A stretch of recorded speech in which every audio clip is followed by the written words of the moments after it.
चलिए बच्चों, आवाज़ क्लियर है? ठीक है। आज हम स्टार्ट करेंगे। जो टॉपिक रहेगा हमारा जीके का रहेगा। ठीक है। आज सारा जीके के कुछ क्वेश्चन यूपीपी एग्जाम में बहुत इंपॉर्टेंट होने वाले हैं, वो सारे क्वेश्चंस लेके आए हैं और सारे बच्चे आज इन क्वेश्चंस को लगाएंगे और फटाफट लास्ट में हम अपना स्कोर चेक करेंगे कि कितने क्वेश्चंस हम लोग सही लगा पाए। ठीक है। तो इसमें पहला क्वेश्चन फर्स्ट ऑफ ऑल देखेंगे। देखिए जो क्वेश्चन आ रहा है हमारे सामने वो है, विश्व का सबसे ऊंचा पर्वत शिखर कौन सा है? तो यहाँ पे सबसे पहले चलिए मैं यहाँ पे लगवाता चल रहा हूँ। वहाँ पे विश्व का सबसे ऊंचा पर्वत शिखर माउंट एवरेस्ट किस देश में स्थित है?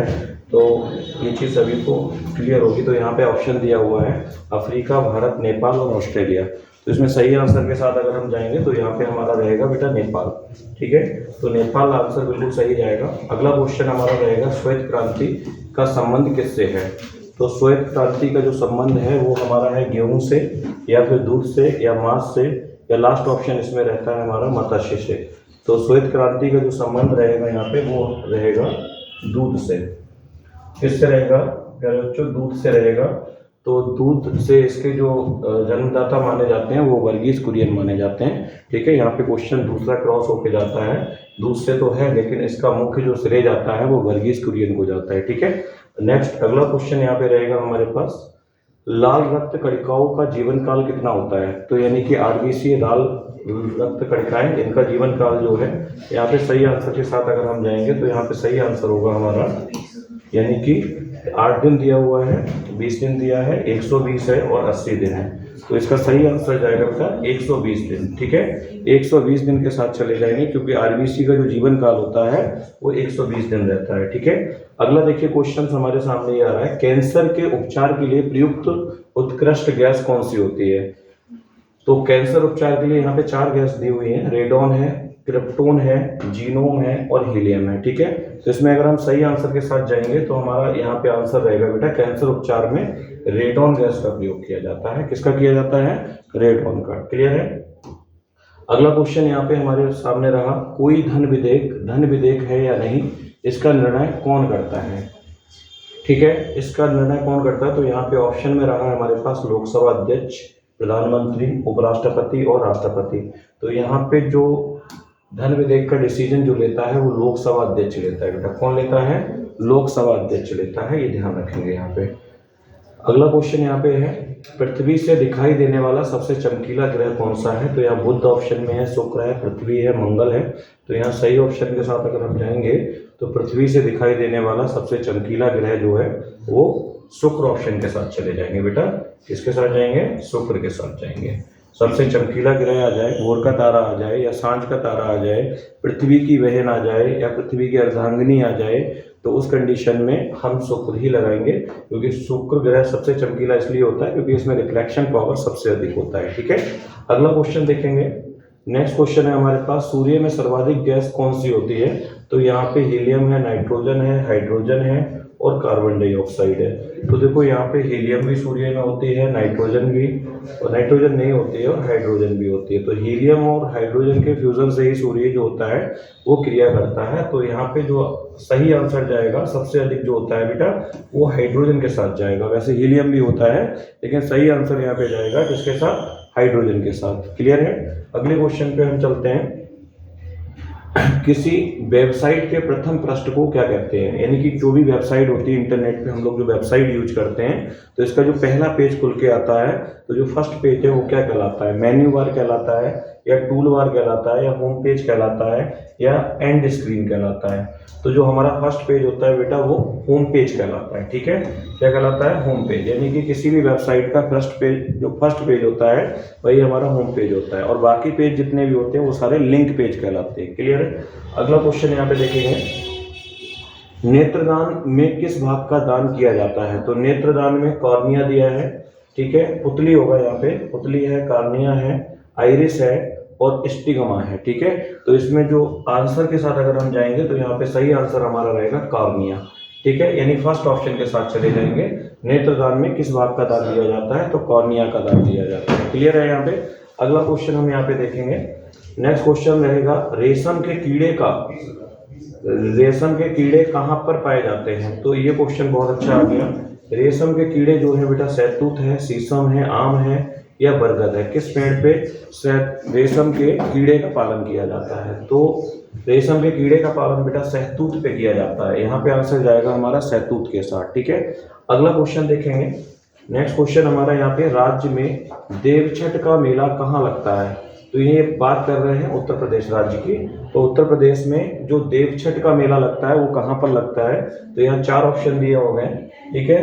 मिश्रिक में जो सीतापुर जिले में पड़ता है, या फिर दाऊजी में जो मथुरा के निकट पड़ता है, नेक्स्ट है रंगीरामपुर में जो फर्रुखाबाद जिले में पड़ता है, या इनमें से किसी में नहीं। तो इसमें सही आंसर के साथ अगर हम जाएंगे तो सही आंसर होगा बेटा दाऊजी में। ये जो देवछठ का मेला जो लगता है वो मथुरा के निकट लगता है बेटा, दाऊजी में लगता है, ठीक है। सही आंसर हमारा यहाँ पे ये हो जाएगा।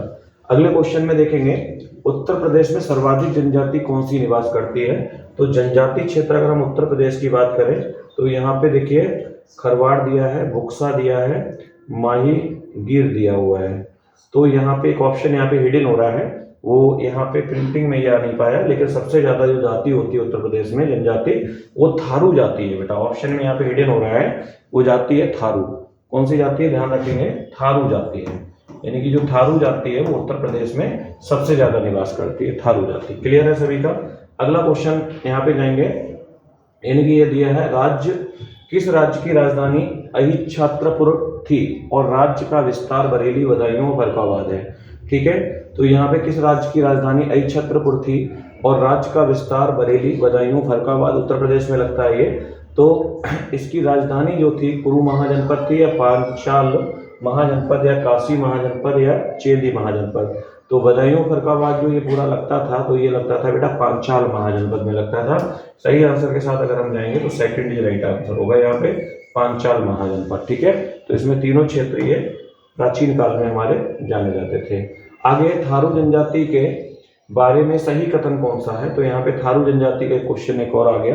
तो थारू जनजाति को कह रहे हैं अल्हवा थारू, यानी थारू जनजाति एक उपजाति है, ठीक है। इसका मुख्य भोजन, हाँ, अल्हवा थारू यानी कि थारू जनजाति की ही एक उपजाति है। ये बिल्कुल सही पॉइंट है बेटा यहाँ पे, क्योंकि जो अल्हवा है वो किसका है बेटा?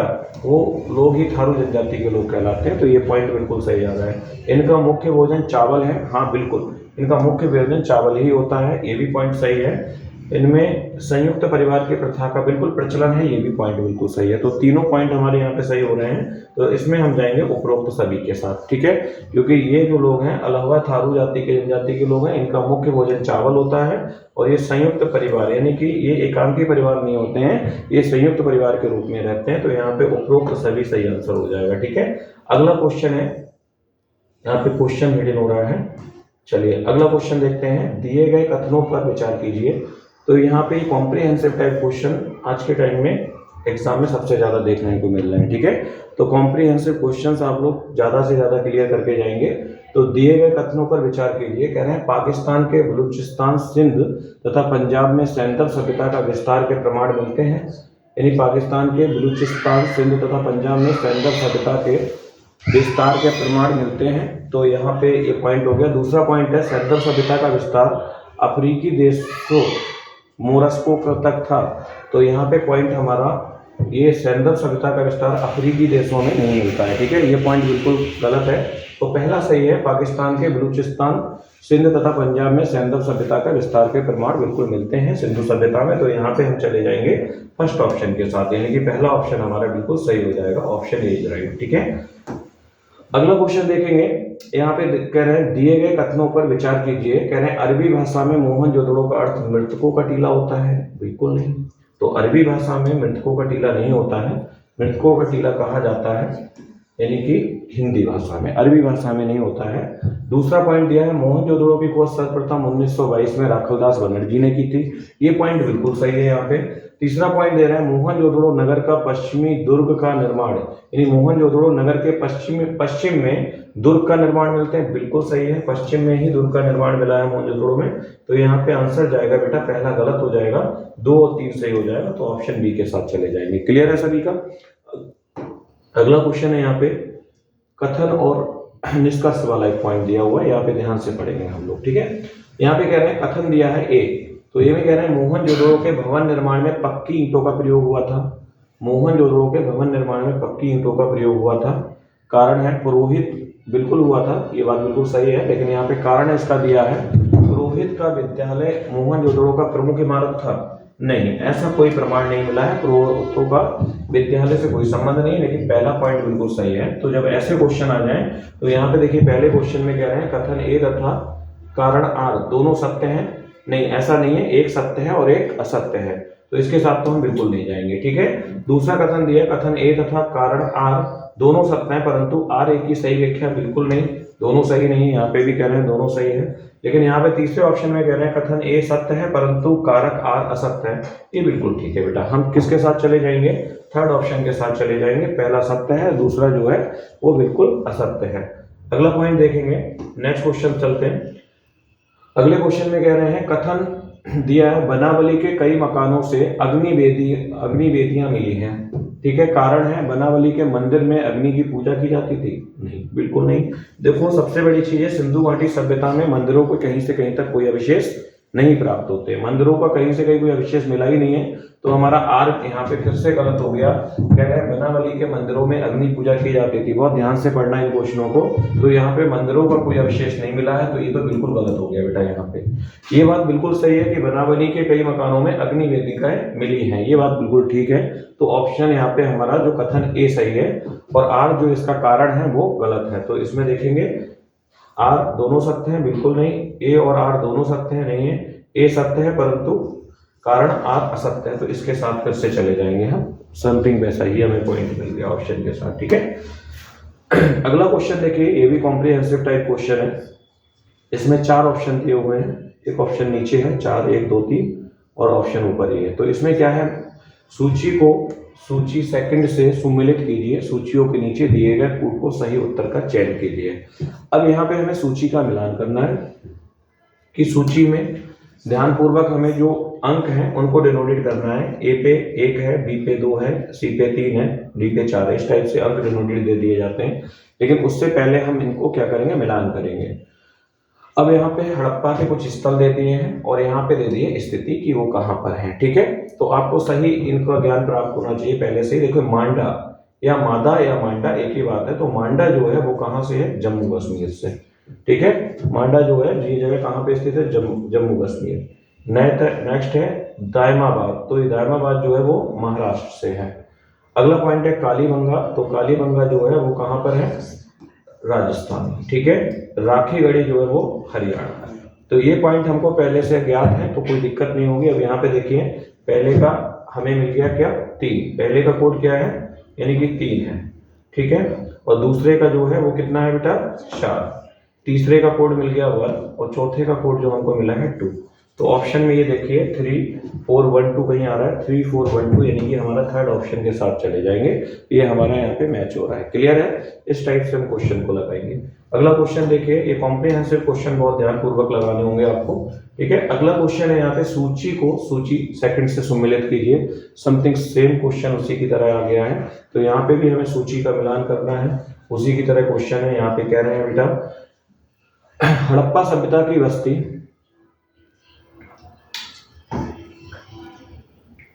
हाँ क्वेश्चन है सूची सेकंड से सुमेलित करना है यहाँ पे भी। तो यहाँ पे ये बोल रहे हैं कि हड़प्पा सभ्यता की संस्कृति की बस्तियां हैं और नदी पर अवस्थित है, मतलब कौन से संस्कृति की बस्ती किस नदी पर अवस्थित है, ये आपको मिलान करना है इसमें भी। तो यहाँ पे सबसे पहले दिया हड़प्पा, तो हड़प्पा किस नदी पे था, देखिए हड़प्पा जो है बेटा वो रावी नदी पर है स्थित। ठीक है, हड़प्पा कहाँ मिला था, रावी नदी। दूसरा आता है कालीबंगा, तो कालीबंगा जो है वो किस नदी पे मिला है, तो कालीबंगा हमको मिला है घग्गर नदी पर। ठीक है, लोथल जो मिला है वो भोगवा नदी पर और रोपड़ जो है वो सतलज नदी पर। ठीक है, तो इस तरीके से ये मिलान हमारे बिल्कुल सही होंगे। ठीक है, अब इसके साथ आंसर जाएगा, देखिए हड़प्पा जो है वो 3 कोड आ रहा है और सेकंड बी का जो है वो सेकंड का जो आ रहा है वो क्या है बेटा, कालीबंगा किससे मिलान किया था हमने, घग्गर, यानी कि पहला। लोथल का भोगबाग, सॉरी दूसरा था, लोथल का पहला था और रोपड़ का चौथा है। तो ये कहीं मैच हो रहा है, 32 14 हमारा जो आंसर हो जाएगा यानी कि पहले के साथ चले जाएंगे हमारा। आप अपना कोड सही से डिफाइन करिएगा, कोड अगर सही होगा तो आंसर आपको बिल्कुल सही मिलेगा। आप अपना कोड सही लगाइएगा, ये नहीं कि इसके आधार पे हम लगा रहे हैं। कुछ बच्चे तुक्के लगाते हैं या देख लिया कि 3 कहाँ कहाँ दिया है तो उसी के आधार पे करते हैं, आप सही से नहीं लगाना होगा। नेक्स्ट है अवेस्ता एवं ऋग्वेद में समानता है। अवेस्ता किस क्षेत्र से संबंधित है? तो देखिए यहाँ पे अवेस्ता जो है भारत से या ईरान से या इजराइल से या मिस्र से। तो अवेस्ता जो है, देखिए अवेस्ता ऋग्वेद से समान है, तो ऋग्वेद हमारे जो है वो एक धार्मिक पुस्तक में आ जाती है, ऐसे अवेस्ता भी जो है वो एक धार्मिक पुस्तक है। ठीक है, अब ऋग्वेद जो है वो किससे संबंधित है?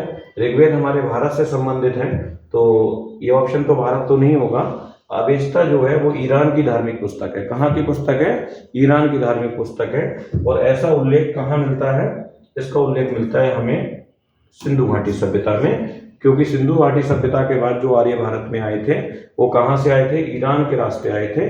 और इसका वर्णन कहाँ मिलता है? तो ये अवेस्ता एक पुस्तक है, धार्मिक पुस्तक है ईरान की, जिसमें इसका वर्णन मिलता है कि आर्य जब भारत गए थे तो ईरान के रास्ते होके गए थे। ठीक है, अगला क्वेश्चन यहाँ पे रहेगा ऋग्वेद की मूल लिपि क्या थी? तो ऋग्वेद की देखिए मूल लिपि अगर हम बात करें तो ऋग्वेद या हमारी प्राचीन लिपि कौन सी थी? तो यहाँ पे 4 ऑप्शन आ रहे हैं। प्राचीन लिपि देखिए देवनागरी है, खरोष्टी है, पाली है, ब्राह्मी है।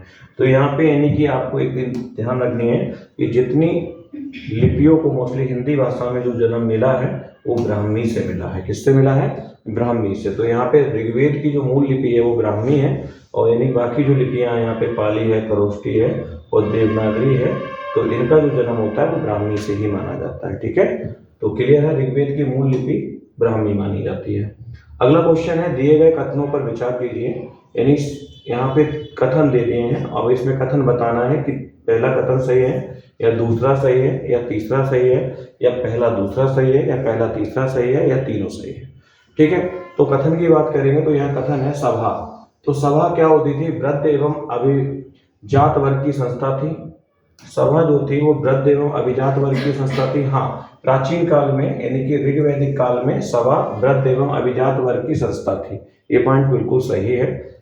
दूसरा है समिति जनसाधारण की महत्वपूर्ण संस्था थी। हाँ, समिति में जनसाधारण की एक महत्वपूर्ण संस्था थी, ये भी बिल्कुल सही है, क्योंकि समिति के माध्यम से जनसाधारण के सभी लोग इकट्ठे होकर कुछ डिसीजन लिया करते थे प्राचीन काल में। ठीक है, ऋग्वैदिक काल की बात कर रहा हूं मैं। विदत आर्यों की निम्नतम संस्था थी। हाँ बिल्कुल, विदत जो थी वो आर्यों की निम्नतम संस्था थी, जिसमें विदत में कह सकते हैं कि सेना संबंधी और धार्मिक कुछ उपबंध के बारे में सलाह मशवरा होता था।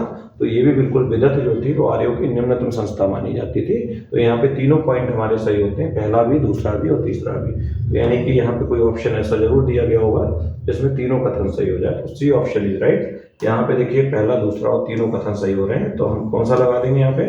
1 2 3 ये लगा देंगे। ठीक है, नेक्स्ट क्वेश्चन के साथ चलेंगे। अगला क्वेश्चन कह रहे हैं सुमेलित कीजिए, यानी कि फिर से कॉम्प्रिहेंसिव क्वेश्चन हमको दिख रहा है। सुमेलित का मतलब इनका मिलान करना है आपको। ठीक है, अब मिलान कैसे करेंगे? यहाँ ऑप्शन है और इस तरीके से दे दिए यहाँ पे। देखिए ऋग्वेद के देवता दिए हैं और विभाग दे दिया है, किस देवता कौन से विभाग से बिलोंग करते हैं, किस देवता के हाथ में क्या था, ये चीज हमारा प्राचीन क्वेश्चन उठा लिया ऋग्वेद से। ठीक है, तो यहाँ पे दिया है मारुत या मरुत। तो मरुत का जो संबंध है बेटा वो किससे है, ये ध्यान रखेंगे। तो मरुत जो थे वो आंधी और तूफान के देवता थे। किसके थे? आंधी और तूफान के देवता जो है वो मारुत या मरुत है। ठीक है, पूषण जो है वो पशुओं के देवता कहलाते हैं। पूषण जो है वो किसके देवता है? पशुओं के देवता या शूद्रों के देवता भी कहीं कहीं मिल जाता है, तो आप ध्यान रखेंगे। ठीक है, अश्वनी जो है वो वनस्पति के देवता है। किसके हैं? वनस्पति के देवता जो है अश्वनी कहलाते हैं। और सोम जो है वो चिकित्सा के देवता कहलाते थे। ठीक है, प्राचीन काल में जितने देवी देवताओं को उपाधि मिली थी उसके आधार पर इनको हमने बांट लिया। तो यानी कि पहला जाएगा किसके साथ? यानी ए ऑप्शन जाएगा हमारा 2 के साथ। ठीक है, कोड हमारा 2 निरूपित होता है। पूषण जो है यानी कि 1 के साथ चला जाएगा। थर्ड ऑप्शन जो है वो 4 के साथ जाएगा और सोम जो है वो 3 के साथ जाएगा। जहां हमको ये कोड मिलेगा हम वही कोड अपना लगा देंगे। तो यहाँ पे 2 1 4 3, तो 2 1 4 3 यानी कि हमारा फर्स्ट ऑप्शन के साथ चले जाएंगे। यहाँ पे क्लियर है सभी का? तो इस तरीके से इनका मिलान करके आपको सही ऑप्शन लगाना होता है। अगला क्वेश्चन देखेंगे, सुमेलित कीजिए। यहाँ पे भी कह रहे हैं यहाँ पे भी कॉम्प्रिहेंसिव क्वेश्चन दे दिया है, सुमिलित करना है। संग्रहित है, भागदूत है और छता या छत्री या अछवाप दिया हुआ है, ठीक है। इनका आपको मिलान करना है। यहाँ पे क्या है, इनको सुमिलित करना है, किसको क्या कहा जाता था प्राचीन काल में, तो हमको ये ढूंढना है। तो यहाँ संग्रहित जो होता था, यानी कि बिल्कुल ये सामने ही मिल रहा है हमें, संग्रहित कोषाध्यक्ष को ही कहते थे, ठीक है। प्राचीन काल में जब राजा महाराजाओं को यहाँ पद दिए जाते थे तो किस तरीके से किसके हैंडओवर क्या किया जाता था, उसको यहाँ पे मिलान करना है, ठीक है। भागदूत जो होता था, कर, भागदूत जो होता था वो कर यानी कि एक इनकम टैक्स विभाग कह सकते हैं प्राचीन काल का, तो वो कर संग्रह करता था। ये भी बिल्कुल सामने सामने मैच कर रहा है। छता या छत्री जो होता था, पास के खेल में राजा का सहायक बिल्कुल नहीं होता था। प्रतिहारी राजा प्रसाद का रक्षक होता था, हाँ बिल्कुल। छत्री जो होते थे वो क्या करते थे, राज्य के एक तरीके से सेना नायक के रूप में कार्य करते थे, राजप्रसाद के पूरे रक्षक के रूप में माना जाता था इनके लिए। तो यहाँ पे हमारा लास्ट ऑप्शन सही हो जाएगा तीसरे के साथ। अछवाप जो थे, ये पासे के खेल में राजा के सहायक होते थे। अछवाप या जुआ आदि पे निगरानी रखने वाला जो डिपार्टमेंट था उस टाइम पे, वही अछवाप कहलाता था। तो यहाँ पे हमारा जो कोड जनरेट हुआ है बेटा, फटाफट चेक करेंगे। देखिए पहले का हमारा पहला रहेगा, दूसरे का यानी बी का दूसरा रहेगा, सी का चौथा रहेगा और डी का हमारा तीसरा। यानी कि हमको कोड प्राप्त हो गया कितना, 1243 यानी कि 1443। तो यहाँ पे देखेंगे ऑप्शन में कहीं हमको 1443 मिलेगा, हम उसी के साथ चले जाएंगे। तो यहाँ पे 1 और 14 यानी कि ऑप्शन यहाँ पे हिडन हुआ है, तो आप अपना 1443 यानी ऑप्शन ए रहा है, यहाँ पे प्रिंटिंग मिसिंग हुआ है, ठीक है। तो इसके साथ चले जाएंगे। आप अपना कोड बिल्कुल सुमेलित सही से बनाइएगा, क्लियर है ना। अगला क्वेश्चन देखेंगे, सुमेलित फिर से करना है। यहाँ पे ये ग्रुपिंग क्वेश्चन यहाँ पे कंटिन्यू डाले हुए हैं सारे, ठीक है। तो ग्रुपिंग क्वेश्चन में हमारे पास है सुमेलित करना है आश्रम और आयु, कि किस आश्रम की आयु क्या थी, ठीक है। तो यहाँ पे क्वेश्चन पहला रहेगा हमारा, आश्रम पहला ब्रह्मचार्य, गृहस्थ, वानप्रस्थ और संन्यास, यानी कि 4 भागों में आश्रमों को डिवाइड किया हुआ है। तो यहाँ पे पहला है बेटा ब्रह्मचार्य। तो ब्रह्मचार्य का जो जीवन काल होता था वो कब से कब शुरू होता था, किसकी कितनी आयु थी, इस तरीके से इनको डिवाइड किया हुआ है, ठीक है। तो यहाँ पे सबसे पहले पॉइंट दिया है ब्रह्मचार्य, तो ये जन्म से लेकर 25 वर्ष की आयु होती थी, ये ब्रह्मचार्य कहलाती थी। दूसरा है गृहस्थ, यानी कि 25 से लेकर 50 तक, बिल्कुल सही है, यहाँ पे भी गृहस्थ आश्रम के साथ चले जाएंगे। वानप्रस्थ जो होता था वो 75 से, यानी कि वानप्रस्थ जो है वो 50 से 75, ये भी बिल्कुल सामने ठीक जा रहा है। संन्यास आश्रम जो था वो 75 के बाद शुरू होता था, ये भी सही है, यानी कि आमने सामने ही दे दिए हैं। तो आपको ABCD का 1 2 3 4 लगाना है, इसी के साथ आप आंसर के साथ चले जाएंगे 1 2 3 4। तो यहाँ पे हमारा ये लास्ट ऑप्शन सही हो जाएगा, यानी कि चौथा ऑप्शन यहाँ पे 1 2 3 4 सही कर देंगे, ठीक है। अगला क्वेश्चन देखिए, अगला क्वेश्चन यहाँ पे दिया है ऋग्वैदिक कालीन, ठीक है। अब दिख रहा है सभी को, चलिए यहाँ पे दे रहे हैं ऋग्वैदिक कालीन आर्यों और सिंधु घाटी के लोगों की संस्कृति के बीच अंतर के संबंध में निम्नलिखित कथनों में से कौन से कथन सही है, दोनों के बीच क्या अंतर था। तो पहला कथन दे रहे हैं, ऋग्वैदिक कालीन आर्य कवच और सिर शस्त्राण हेलमेट का उपयोग करते थे, यानी कि जो ऋग्वैदिक काल के लोग थे वो सिर पे किसी प्रकार का मुकुट या हेलमेट लगाते थे। तो ये बिल्कुल सही है, ये पॉइंट बिल्कुल सही है। इस टाइम के लोग अपने सर पे क्या करते थे, मुकुट लगाते थे, कुछ लोग ऐसे होते थे। तो वो मुकुट एक हेलमेट यानी प्रोटेक्शन का काम करते थे।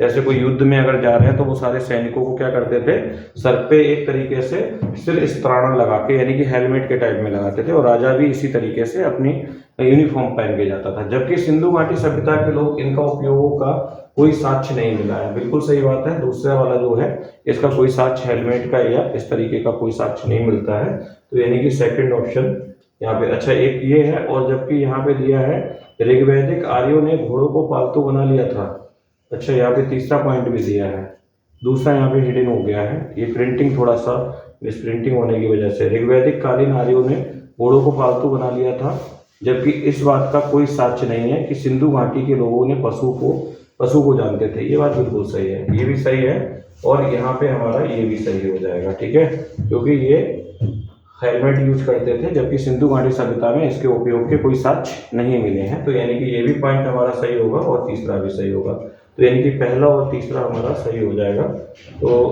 किसके साथ जाएंगे यहाँ पे, यानी कि इस ऑप्शन के साथ चले जाएंगे, तो पहला और तीसरा, ठीक है। अगला क्वेश्चन देखेंगे, गायत्री मंत्र का उल्लेख किस वेद में है। देखिए बहुत कॉमन क्वेश्चन उठ के आया है यहाँ पे, गायत्री मंत्र का जो उल्लेख है वो किस वेद में मिलता है। तो यहाँ पे क्वेश्चन ऋग्वेद दिया है, सामवेद है बेटा, यजुर्वेद है और अथर्ववेद है। ठीक है, तो यहाँ पे किसके साथ जाएंगे हम, तो ऋग्वेद के साथ चले जाएंगे। गायत्री मंत्र का जो उल्लेख है किसमें मिलता है, गायत्री का उल्लेख ऋग्वेद में मिलता है और ये सूर्य की स्तुति में बोला जाता है। ठीक है, अगला क्वेश्चन रहेगा हमारा यहाँ पे, सत्यमेव जयते कहाँ से लिया गया है। तो ऋग्वेद से लिया है या शतपथ ब्राह्मण से लिया है या यजुर्वेद से लिया है या मुंडकोपनिषद से लिया गया है। ठीक है, तो यहाँ पे सही आंसर के साथ जाएंगे तो वो जाएंगे मुंडकोपनिषद के साथ, यानी कि चौथा ऑप्शन जो है क्वेश्चन का बिल्कुल सही हो जाएगा। ठीक है, नेक्स्ट क्वेश्चन अगला देखते हैं। अगला क्वेश्चन है यहाँ पे, घग्गर किस राज्य की एकमात्र मौसमी व मुख्य नदी है। तो घग्गर जो है यहाँ पे बेटा वो किस राज्य की मौसमी या मुख्य नदी है, हिमाचल प्रदेश की है या राजस्थान या यहाँ ऑप्शन में दिया है पंजाब या हरियाणा। तो घग्गर यहाँ पे लगाएंगे बेटा हम हरियाणा के साथ जाएंगे। घग्गर कहाँ की मौसमी नदी है, हरियाणा की, जिसका प्राचीन नाम है बेटा सरस्वती नदी। ठीक है, प्राचीन नाम सरस्वती घग्गर का है। क्वेश्चन दूसरे टाइप से बन जाता है यहाँ पे। अगला क्वेश्चन है, निम्न में से किससे आमतौर पर टूटता हुआ तारा कहा जाता है। तो यहाँ पे क्वेश्चन किसके साथ जाएगा, उल्का पिंड है, धूमकेतु है, ग्रह है और क्षुद्र ग्रह है। तो यहाँ पे उल्का पिंड जो कहा जाता है, निम्न में से किससे आमतौर पर टूटता हुआ तारा कहा जाता है, पहले ऑप्शन के साथ ही चले जाएंगे, उल्का पिंड को कहा जाता है। ठीक है, यानी कि उल्का पिंड जो होते हैं वो धूल और गैस के क्या होते हैं, जब सूर्य के चारों ओर बहुत सारे ग्रह परिक्रमा लगा रहे होते हैं तो ये धूल घर्षण की वजह से धूल और गैसेस के ऐसे गोले होते हैं जो इनके साथ बन जाते हैं, और जैसे ये पृथ्वी के वायुमंडल के समकक्ष आते हैं, गुरुत्वाकर्षण बल की वजह से ये सीधा पृथ्वी के तल के तरफ जाते हैं और ये नीचे गिरते हुए बुझ जाते हैं, और बुझने की वजह से ये दिन रात उल्कापात होता है, जिन्हें हम टूटता हुआ तारा कहते हैं या कहते हैं प्राणी या इस टाइप से विष मांगते हैं। तो वही जो होते हैं वो बेटा तारे नहीं होते हैं, उल्का पिंड होते हैं। ठीक है, जो उल्कापात दिन और रात होता है और ये पृथ्वी के गुरुत्वाकर्षण बल की वजह से ये पृथ्वी के नीचे तल की तरफ आते हैं। अगला क्वेश्चन यहाँ पे रहेगा, कौन सी नदी में सर्वाधिक पानी है। तो यहाँ पे नील है, अमेजन है, मिसिसिपी है, थेम्स है। तो सबसे ज्यादा जो पानी है इसमें नील नदी, ये सबसे लंबी नदी है विश्व की। ठीक है, अगला पॉइंट है अमेजन, बिल्कुल ये क्षेत्रफल की दृष्टि से देखा जाए तो पूरे विश्व की सबसे बड़ी नदी है, तो सबसे ज्यादा पानी जो होगा वो अमेजन में ही होगा, मिसिसिपी या थेम्स में बिल्कुल नहीं। तो यहाँ पे हम अमेजन के साथ चले जाएंगे क्योंकि क्षेत्रफल की दृष्टि से विश्व की सबसे बड़ी नदी यही है। ठीक है, तो अमेजन बिल्कुल सही आंसर हो जाएगा। ठीक है, अगला क्वेश्चन है, उत्तर प्रदेश के किस जिले में लाल मिट्टी मिलती है। तो देखो यहाँ पे क्वेश्चन जा रहा है मिर्जापुर, सोनभद्र, मिर्जापुर व सोनभद्र या फिर इनमें से कोई नहीं। तो लाल मिट्टी जो है बेटा सबसे ज्यादा आपके दक्षिणी क्षेत्र यानी कि मिर्जापुर और सोनभद्र में मिलती है। यहाँ पे ऑप्शन सी के साथ चले जाएंगे, मिर्जापुर और सोनभद्र ऑप्शन सही हो जाएगा। ठीक है, अगला क्वेश्चन देखिए, यहाँ पे दिया है उत्तर प्रदेश में मुख्य रूप से खेल का सामान कहाँ पर बनाया जाता है। तो यहाँ ऑप्शन दिए हैं बेटा, उत्तर प्रदेश में खेल का सामान मेरठ या आगरा, इलाहाबाद या आजमगढ़, गाजियाबाद या कानपुर और लखनऊ या वाराणसी। तो यहाँ पे जो खेल का सामान है बेटा वो कहाँ से उपस्थित होता है सबसे ज्यादा, यानी कि बनाया जाता है वो उत्तर प्रदेश में मेरठ और आगरा में बनाया जाता है बच्चों। इसी के साथ चले जाएंगे, ये क्वेश्चंस आपके बहुत इंपॉर्टेंट होने वाले हैं, सारे क्वेश्चंस एक बार क्लियर हो गए सभी के। चलिए ठीक है, आज के क्वेश्चन यहीं तक रहेंगे, और ये वीडियो जो है आपको अच्छी लगी हो तो इसे शेयर और सब्सक्राइब और लाइक जरूर करिएगा। ठीक है प्यारे बच्चों, चलिए ओके।